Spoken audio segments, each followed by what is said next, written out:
Alright guys, so in this video I want to quickly show you guys all of the teams that you guys can try to use in order to beat all of the bosses inside of the Black Pearl Islands. Of course, this is not going to be the answer and the only answer, but this is going to be a recommendation from me who has been playing this for a while now, and I am still at that top 1%. So this is going to be also based on my account's performance.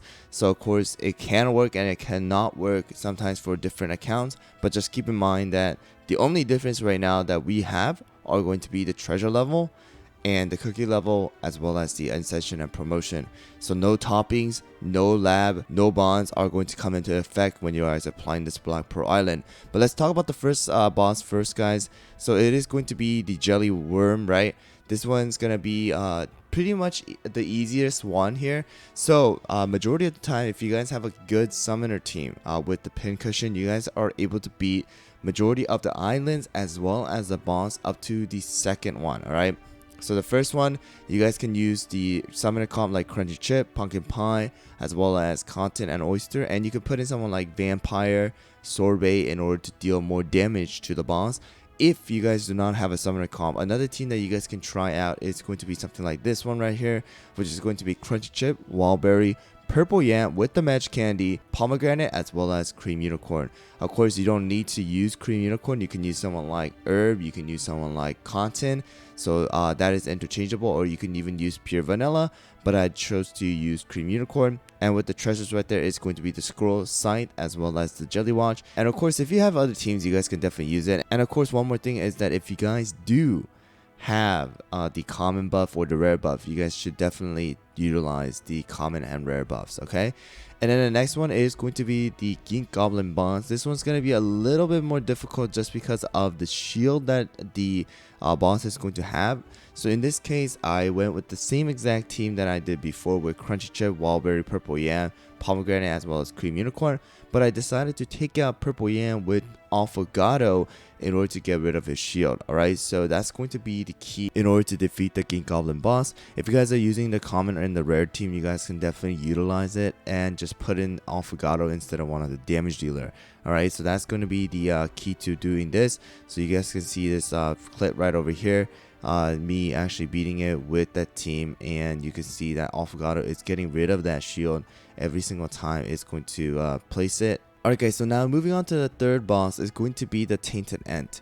So this one I tried out a lot of different things, even with my fully maxed out team. This one's a little bit hard if you guys do not have the right buffs, as well as if you do not really have the common and rare buff. If you are reaching this boss and you guys did not get the common or rare buff, then you probably want to restart if you are trying to go for the highest score.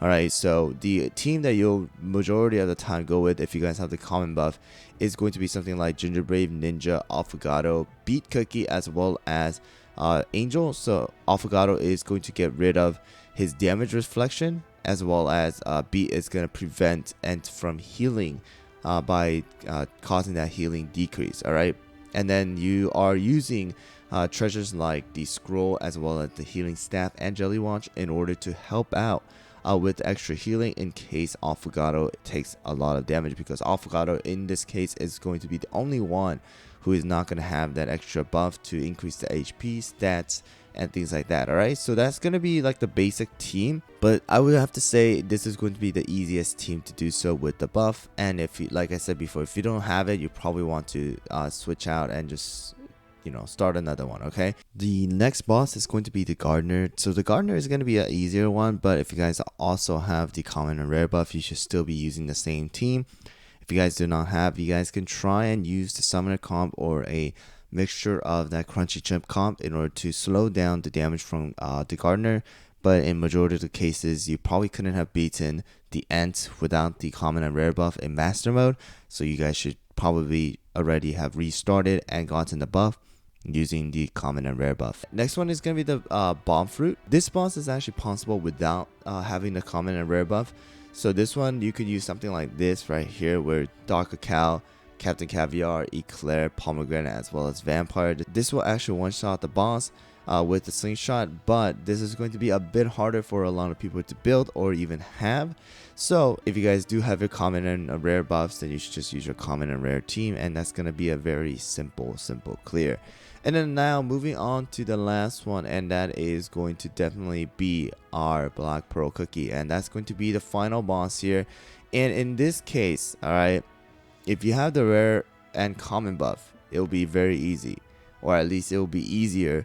But with the master mode, I still don't know if you guys can still beat it. You guys let me know down in the comments below what kind of team you use, what your ascensions were, promotions were, and you guys, you guys can try it out if you guys ever have the chance to. But if you guys have the common and rare buffs, and especially for common, if you have like 1 or 2 of them, if you have the epic one or the rare one, you guys can definitely beat it. If you have the common one, you usually just want to have at least 1 more, and that'll just make it easier for you guys. So and there's a couple teams that you guys can use. You guys can definitely use, if you have like 2 or more buffs, then you can use this team right over here with Muscle Cookie, Ginger Brave, Ninja, Wizard, as well as Angel. And the treasure you can use Scroll, Scythe, and then the Jelly Watch. However, if you guys are dying here, alright, then you guys can actually switch out the Scythe for something like the Insignia, in order to give extra healing when a cookie dies, as well as extra life that's going to be invulnerable to anything, right? And then you'll just be able to continue to attack and clear the boss with that last 1 HP, as well as if you want to use the feather to revive one of your cookies that die to deal some extra damage at the end or extra burst heal, then you guys can definitely do so as well. So with that, that's pretty much all of the teams that I personally use every single time I am doing the voyage. Right now, once again, I am top 1% in the pure vanilla server, and my highest score right now is going to be 254,378. Alright, so I just wanted to quickly go over that with you guys, because I know some of you guys are still asking for the teams that I personally use to beat all the bosses. Hopefully this can help you guys and allow you guys to really look out for what you guys should be going for. Well, thanks for watching, guys, and I'll see you guys all on the next one.